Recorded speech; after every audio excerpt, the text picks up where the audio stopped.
Okay, cool. Well, thank you guys so much for joining. This is really good. So we're going to be doing this panel on behalf of International Women's Day.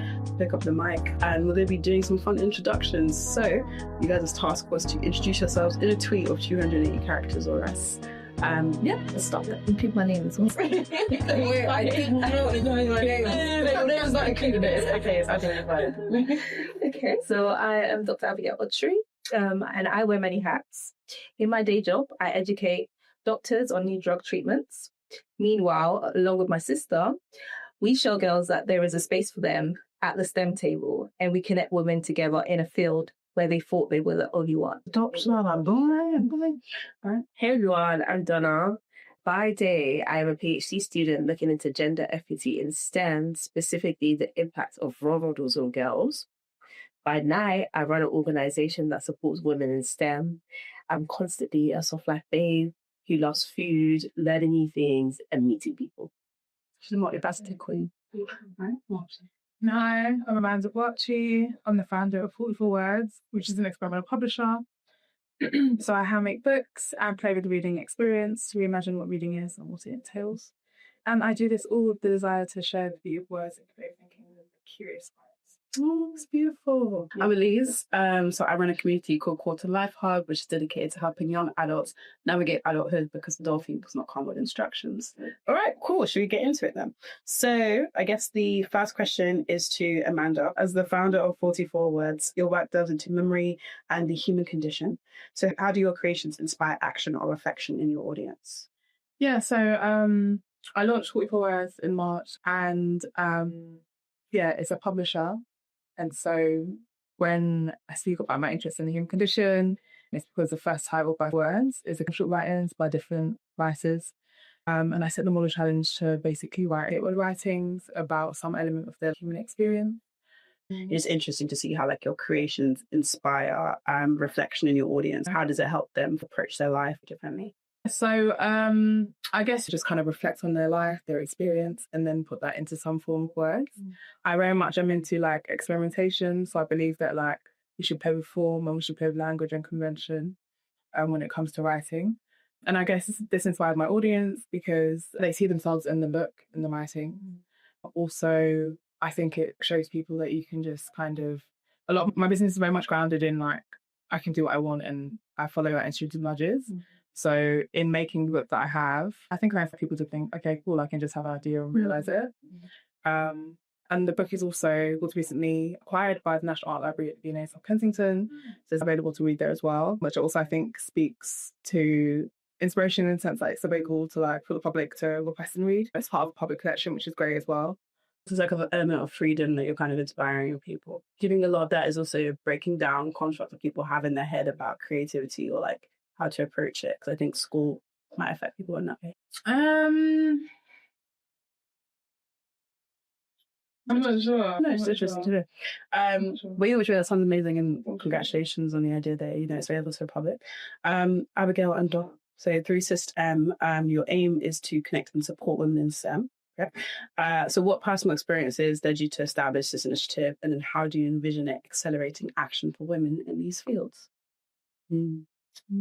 So, how we started STEM was through our personal experience, being Black women in the STEM field, and obviously with a minority in the field. We always tell the story of how it started where I was doing my PhD and Donna was doing her undergraduate degree in biomedical science. And we used to, we were going through our individual struggles. So for me, the higher I went, I didn't see people that looked me. And that affected my career. I thought, well, if no one looks like me here, then I don't belong here. And I started to think that my abilities, I was basically dumb. Well, how did I get here? And then I would call Donna and I was telling her all my crimes, and she'd be like, no, you can do this. And she also be telling me about her struggles as a Black woman in a male-dominated field. And we realized that although we're in different fields, we were going through similar feelings and emotions. So we used to just encourage each other, and that encouragement is what got us through those hard times. So when we came out, we're actually, not every girl has that. Doesn't have a sister who knows exactly what they're going through, or just doesn't have somebody to support them. So we wanted to extend that to other girls, and then hence System was birthed. But it was through that kind of taking that negative experience and things that we probably, if we still go on today. Like, it's not that, we started STEM and like all the problems ended. But now we're just much stronger because we have a community of women who are in the same field. Before we started it, we didn't know anyone in the field. Now we can name so many people that are in the field and so many examples of Black women. That's how we kind of like created it. Oh, that's amazing. Anything to add? Yeah, I feel like she's kind of said all of it. But the only thing I will add is we didn't actually realize how our sisterhood and ecosystem was needed. And we kind of just did it because we thought for ourselves we wanted to see like different women and like our friends and people. But we didn't realize that the issue was much bigger than what we were seeing. Mm-hmm. Yeah, that makes sense. I think that undoes a lot of imposter syndrome as well, right? Because I completely understand. I have so many friends who are doing STEM and then feel like when they're entering into rooms and want to say things, or just feel like I can't say anything because they're excited. But no, that's definitely amazing. Right, cool. So moving on to challenges and barriers. So Amanda, oh my God, my stomach is going off. Sorry. Amanda, so in your journey as a bookmaker and thinker, what challenges have you encountered and how have you addressed them? Can we start with them? Yeah, of course. Yeah. All right, down. So what systemic barriers do women in STEM face and how does the STEM work to overcome these challenges? For me, it was definitely not just the fact that I was Black, but the fact that I was a Black woman. Mm-hmm. And I didn't really deep the fact that I was a Black woman because my college was full of Black people. I went to a girls' school, so I didn't really see like me wanting to do engineering as weird until I went into university, and I was like, "Damn, man, I'm a Black woman." Yeah, and it was only then when people started to make comments and make me feel uncomfortable when I was walking into like the lecture room, like the lecturers would say like all these comments, and that's when I was like, "Oh wow, like okay, yeah, I am different." And because of that, I didn't want to do the course. And that's basically how we even started STEM because I felt uncomfortable. So I reached out to my sister. And yeah, the rest is history. So to be honest, it's a really good point. I even know what the second part of the question was. I guess in terms of like how does STEM work to overcome these challenges? Yeah, so we use our own personal experiences to help other people. We are not afraid to like tell people that we've gone through the system as Black women. There's some terrible stories we can get into, but I do like to talk about the positive more than the negatives. But we show people like, yeah, we've been there and we've overcome it, so you can too. And specifically how we do that is run events. We do a lot of outreach work to kind of break that narrative that STEM is just for men, and we take role models and women to young girls and show them that you can look like us and yeah, you could thrive in STEM. We also help our working professionals and students. We provide them with the information that they need to reach the next step in that ladder. And just a lot of people say that they're bridging the gap, but they never actually tell us what exactly how to get there. So we are quite like blunt, and we tell people that this is exactly what you need to do to reach the next step. Like if you want a career switch, this is exactly the route that you need to go. So yeah, I think with us it's just like very much honesty, and yeah, we're very much raw about it. We don't shy away from the fact that there is barriers, and even though no matter how high you get, the barriers will still exist. However, you can still thrive and overcome them. That's so nice. You love instructions as well, like step by step. How do I? Is there anything else you want to add? Yeah, as Donna said, I mean the barriers are there, and there's so many. It depends also on. Not every woman faces the same barrier. So, for example, might be from the area that you've been, that you grew up here. You might have financial, barriers. One big barrier is confidence, and I faced that a lot. Like my confidence was, decreased when I was very young. So then coming into a field where everyone seems so smart, I used to compare myself to a lot of people. So confidence is something where we as women in STEM need to get more of, because that's how you get through. A man is doing well because he's just so confident. He walks into a room and even if he's wrong, he will still say whatever he's with. My research is not that good. I can't apply for this job because I don't have the qualifications, or someone else is doing this amazing thing. I'm not going to say my idea because it's not relevant, and all that kind of thing. We do confidence workshops with young girls particularly, and also at different stages of their careers, just to boost their confidence, because once that is lost, it's so hard to really, especially in this space. I've learned that confidence is something that grows. Some people are basically born confident, but I know I wasn't one of those people. So someone might think that they're really shy and stuff, but it doesn't mean that means to, like, that's you. Like, you can actually, shy, I don't like really speaking. I still disagree with that. But then I kind of agree, especially with like public speaking and things. So that's something that we do to equip people with, like, how to speak, how to, brand yourself and all that kind of thing, so that they can also thrive. So it's not only just the, the technical side of STEM, there's also different layers of it. Because then, Donna, in your intro, you mentioned about also being like a soft life babe as well, like from the corporate aspect of it, like a lot of self-love involved in that journey, right? Okay, so it's like as important for you guys on this journey, definitely. Okay, cool. All right, no problem. Take it back to you, Amanda. So I'm gonna, in terms of repeating the question, so in your journey as a bookmaker and thinker, kind of what challenges have you encountered and how do you address them?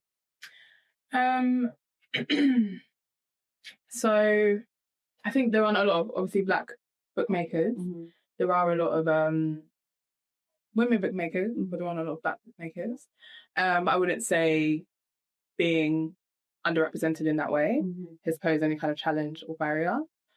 I think it actually garners more excitement by others. They're like, wow, like there's somebody who looks so different who's like interested in this area and wants to work in this area, is doing something really interesting. I think one challenge that I would mention is that I do look quite young. And especially as I do currently do my business like full time, there have been times when I've been in meetings and you can tell that like people are trying to gauge my experience level and that kind of thing. They're like, oh, okay, so what were you up to before you launched your company? Or they might have researched me and be like, oh, so for example, there's a meeting that I went to and one guy was like, oh, like, yeah, I looked into you, like, you're the same age as my son. Like, what do you know about, like, running a business kind of thing? So there are those kind of things that I have faced. But again, that doesn't knock me or... Yeah. But I feel like, Yeah, that's interesting. No, I've really not expected to think of like even like age discrimination is like a thing as well, but that's like a really unnecessary thing to bring up. So I don't know what's I don't know your son would able to prove it. Okay. All right, awesome. So we're gonna look at role of creativity and innovation. I'll tell you guys what the questions are first, and if you feel comfortable answering it, that's fine. So the question to you, Amanda, is how does your experimental publishing approach encourage others to think differently or take action in their own lives? And then Abigail, Donna, how does the STEM utilize innovation strategies to engage and retain women in STEM fields? So does anyone feel more comfortable answering that side first? I'll repeat the question though. I don't mind. It just felt that, because I said that with the last question, it felt more relevant to you again. Okay, that's but you do like representation. Yes. So you obviously do experimental publishing, and it's just looking to see how does your approach encourage others to think differently or take action in their own lives? Yeah. So I do have like a creative writing experiment as well as a email subscription as well. So those are more directly linked to action in terms of thinking differently. So the creative writing experiment is called the Say Less Thought Experiment, and it is linked to the first title of the words, which is called Say Less.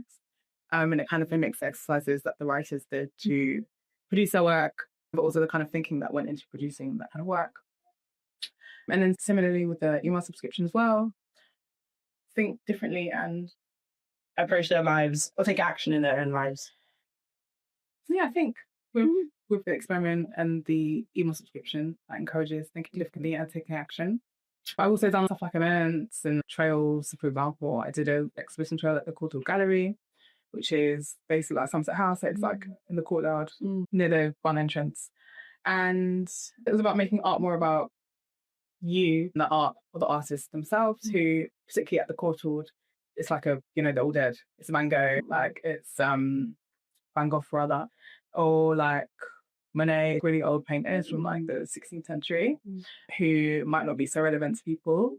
So yeah, I created an exhibition trail called Trail of Thought, which was available physically and digitally.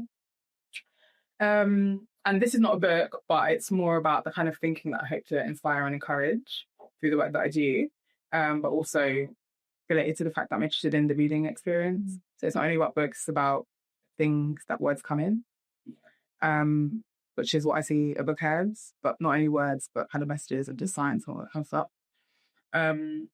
Yeah. Awesome. Sounds really cool. And over to Abigail. So how does the STEM kind of utilise innovation strategies to engage and retain in STEM fields?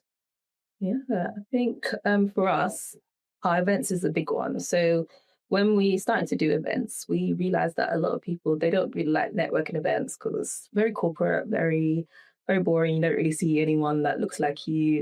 It's a bit awkward as well. So we wanted to do events where people can come and just be themselves and just like have fun as well and actually make friends that they can keep as well.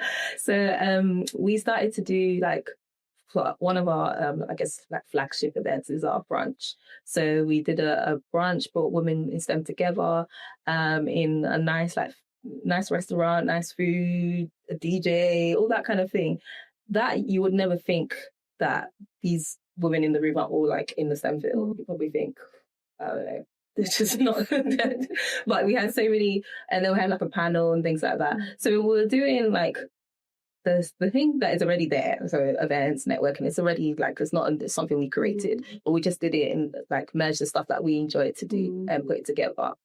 Another thing that we do is that we also This is what editing is for. Oh yes. So STEM are always at events or places where you don't expect STEM people to be. For example, we've been to the Lambeth Country Show, and we exhibited, like we had a stand. There was really like encouraging, like just the public. That so many people there were not in the STEM field, but they came, and when they see us, we like have everything's just pink. So they come over thinking it's like a beauty brand or something, and then they come and like, oh, like this is STEM. And we're like, yeah, well, like this is a doctor, this is a scientist, the engineer, and all that. And they're like, wow. And then they hear more, like we attract them like with things that just are not really usually associated with STEM. And that's what we do with the whole branding as well. And we've done like events at Westfield. So we did a collaboration with the Medical Research Council. And we went just with the public once again, but we took over a store and we just basically had did experiments there. We had an event in the evening as well, and we're just showing the public that yes, we exist and we're women in STEM, particularly Black women in STEM.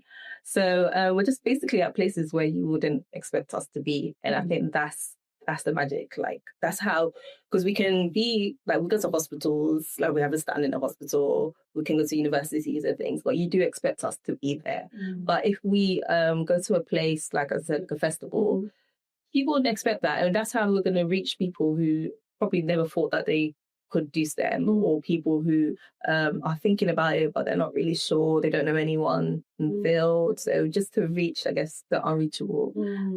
So yeah, I guess that's our big selling point, that we just try to capture people. I think that's really nice though, because I feel like that makes kind of STEM a bit more accessible. Yeah. You know what I mean? Like, so it's a STEM, we're everywhere. Yeah, that's really, really nice. Donna, do you have anything? Yeah, you just touched upon it.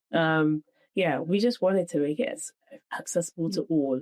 And we don't just target women in STEM, we target everyone. So that could be like through social media. So I run the social media part of STEM. If I want to attract a different audience, I think, okay, what's popular right now? Let's say like Love Island. Then I'll just do a piece on islanders with STEM background, and then I explain the STEM jobs, and that will attract a completely different audience to our usual audience. But then they're still interested in the content. So we do diversify content and just reach anyone and show you that you can have these interests, but then behind that is probably something to do with STEM. STEM is everywhere. Yeah, that's really cool. I think that sounds like a proper rebrand of STEM, definitely, which is really cool because I think like I remember doing kind of physics at school, and so that was to like think of scientists we want to talk about. I remember thinking, I can't remember her name. I feel so bad. It's a black female physicist that I did, and my teacher was like, I'd never heard of her, and I was like, well, this is why. So it's really nice that you guys are doing that kind of work, which is really amazing. Yeah. Okay, cool. So the next question would be regarding advice for the next generation. So, well, actually, start with you guys. That's okay. Mm-hmm. So, what recommendations do you have for young women interested in pursuing careers in STEM? I would say that they shouldn't be afraid to try. Like, for example, if they want to do medicine but they're not sure, go to Insight Days, connect with them, see if we can get you some kind of experience. But just try it first. Don't just think, okay, I don't really want to do this. Basically, there's a lot of misconceptions when it comes to STEM, but I think you just have to try it yourself. STEM is basically tailored, like the different careers can be tailored to a person. Mm-hmm. So for me, I love science, I love research and diseases and all that kind of thing. But it doesn't mean I necessarily needed to be a medical doctor. I found a medical writer, which is more about the communication side, and it's quite creative as well. Just because I didn't fit into that kind of medical doctor box didn't mean that STEM wasn't for me. So try different things, and it's not just doctors. There's different types of doctors. There's biomedical science. In engineering, there's not just, an engineer is not someone who fixes cars, which is one of the biggest misconceptions.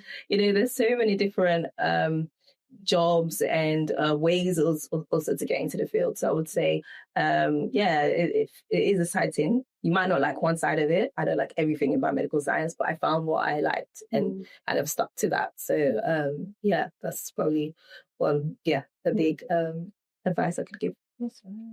I would say don't give up. It is hard. We're not going to sugarcoat that. STEM can sometimes be hard, and some of the stuff that you learn at university, you probably never use in your life because they just give us a whole lot of stuff. But yeah, don't base your STEM career on just what you learn in university. There's more to STEM than just a lecture or classrooms. And it is very interesting and fun. And as you said, you can tailor your career, especially with your interests. Like, I had to say I'm a very creative person, and I was able to express my creativity within STEM and bits of my loves. And another thing is have a hobby outside STEM. Make yourself interesting. Don't just sometimes you can get really it's not narrow-minded. What is the word? Tunnel vision. Tunnel vision, yeah. You can just focus on just STEM, and then you can forget about yourself as a person, but it's not your full identity. There's so parts of you, there are layers to you. So you should be able to express that. And you don't have to separate your creativity from your STEMness. Yeah. Claire, can I ask when and how in you guys' career journey did you discover what you like?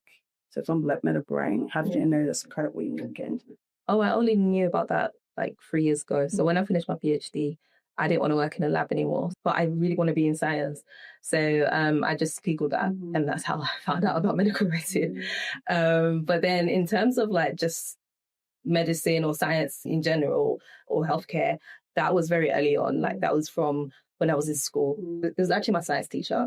She just made science so interesting, and I was like, yeah, I want to do this, and I want to be part of the solution of finding a cure for cancer and all that. So yeah, that came very early on, but the actual job role and stuff that came very late. So and I will always say that the jobs in STEM are always evolving. So probably in even 5 years' time, there'll be so many new jobs that I could be in a totally different position, but still with the same interests. So. Okay. I've never had someone say I love diseases. So.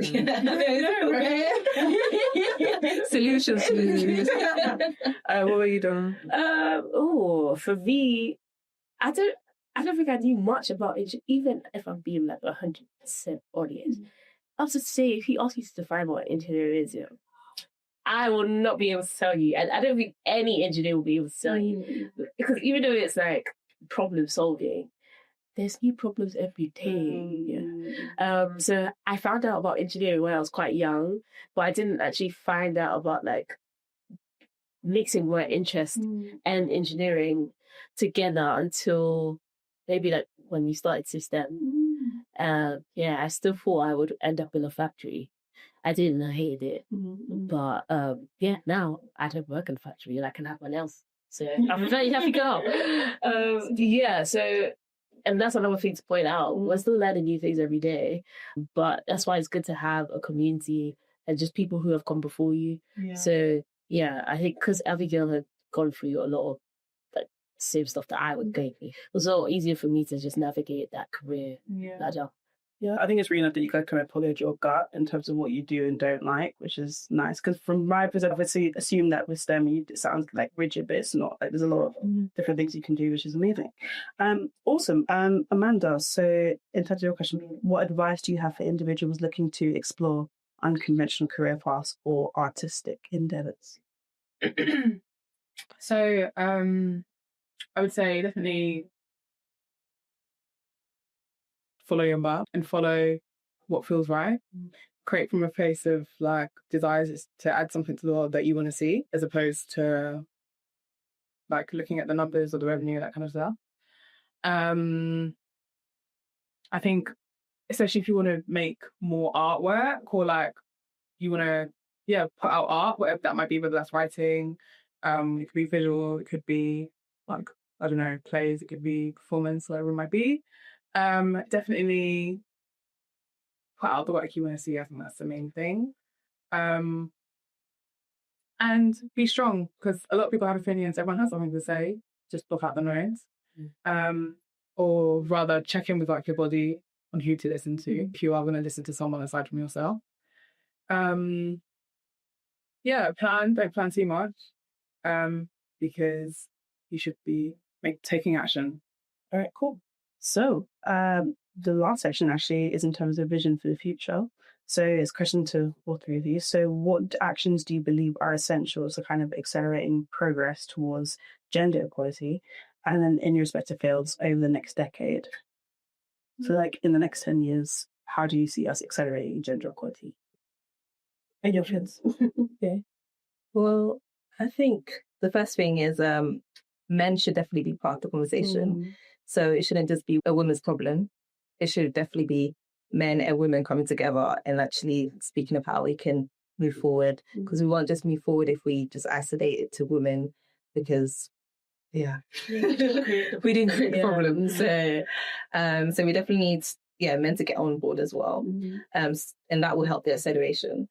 And then companies as well have to do their part, because we always say we can bring as many Black women into the STEM field, but then if they get there, they'll probably, because your culture, your company culture and stuff, and just the like being in academia and things like that, it's just not helping. It's not good for them and all that. So they'll just leave and because of a bad experience. But if companies can actually make it more inclusive, then people are most likely to stay. And also not only stay, but also progress. And I also think another thing when it comes to STEM, like people are not sure whether they can get to like a senior level and things like that. And we need to see more, particularly Black women in like senior positions. So I think companies also have a responsibility to also for the retention of women in STEM. I think everyone just needs to do a little bit more reading on just like gender equality. Gender equity and just like educating themselves on what it actually is. And I can appreciate that we've come so far, but sometimes it feels like when you do like bring it up, like people get offended. But if you actually understood that, or we all want people to have the same rights, then you wouldn't be so like, why are we always focusing on winning? So I think, we all need to educate, and it's not to educate men about this, as you said, that they should actually just take the time out and just look into it and see how they can help. Because you being a voice for somebody else could make a really big impact on just like the work environment, or even like you talking to sons and brothers about it could make a really big impact. I'm sure there's a few people that have conversations with men and they didn't realize that women actually go through like personally walking around when it's really dark, but a man would never think it's just gonna go out with uni. But yeah, just having those conversations is the first thing. Put their money where their mouth is. Yeah, a lot of people say they support, but yeah, a lot can be done if we're funded. Yeah, and I just think teaching the next generation about how to make women safe and how to uplift women is also important. And yeah, just making these safe spaces for women to just thrive and exist. Great. Can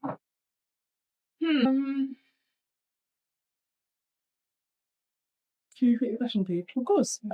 So basically, it's kind of like, what do you think could be done to accelerate progress towards gender equality in the next 10 years within your field or what you do? Yeah, I think it's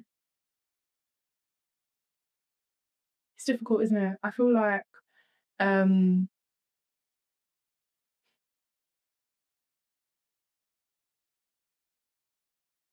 don't know, I feel like there are a lot of women. So because you feel like you see a lot of women in your field at the moment. Yeah. So it's not about gender for me. I would just cut. No, I would just cut this part. No, don't. Or is there anything like you do want to see in your field in general in the next 10 years? Because obviously, like you brought up like the kind of age thing, or okay, yeah, anything I would like to see.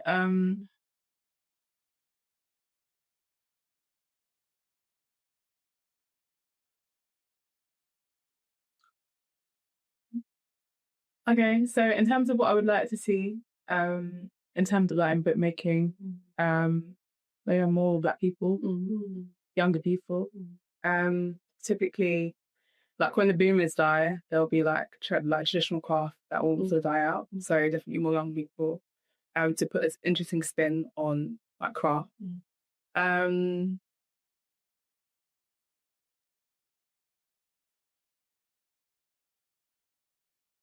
don't know when the boomers die. This when they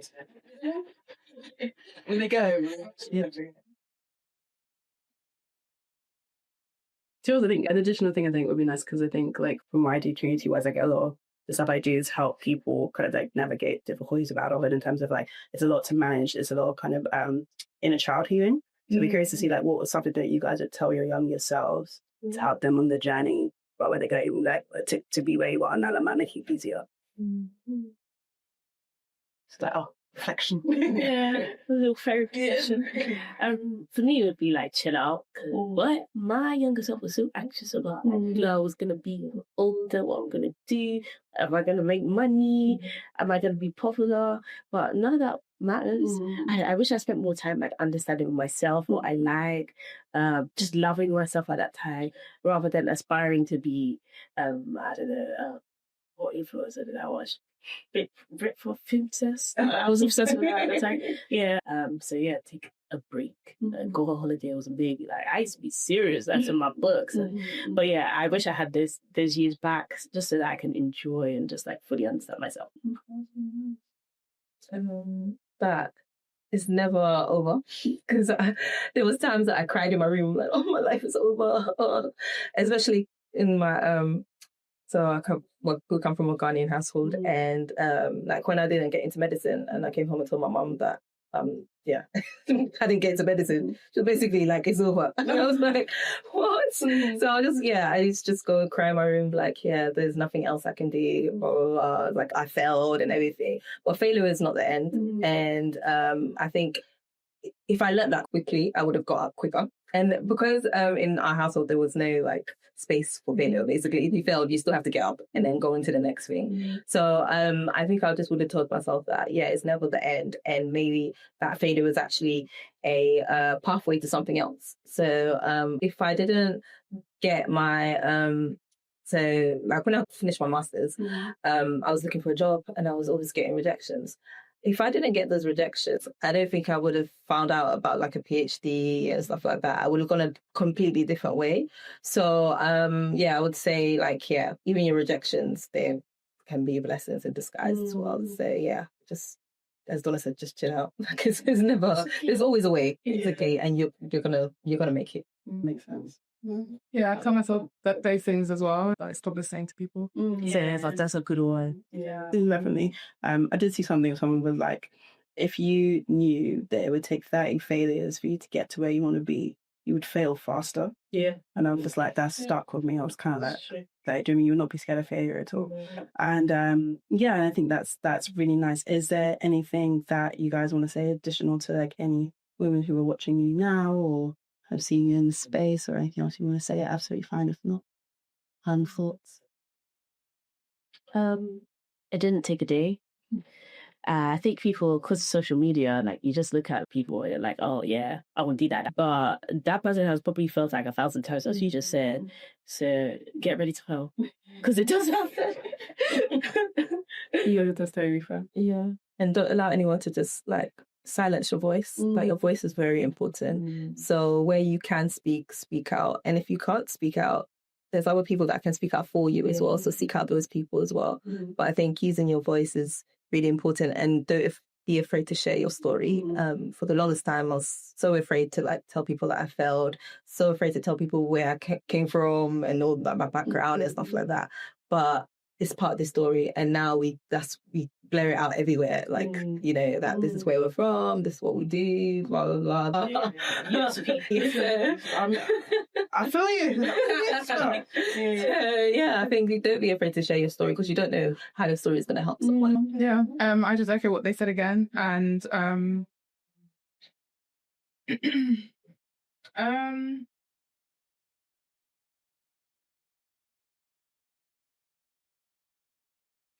I feel like saying you're more than just a woman. Yeah, you know, there is just so many things that you are, in addition to being a woman. Yeah, no, that's fine. I guess there is a sense of like, yeah, you don't have to be defined just by the struggles of being a woman, but you should acknowledge them as well. I do try to see myself outside of just being a Black woman, because I am a person at the end of the day. So yeah, all right, cool. So this was good. Thank you guys for watching. Thank you guys for taking part as well, and thank you for all you've actually put in. And yeah, awesome.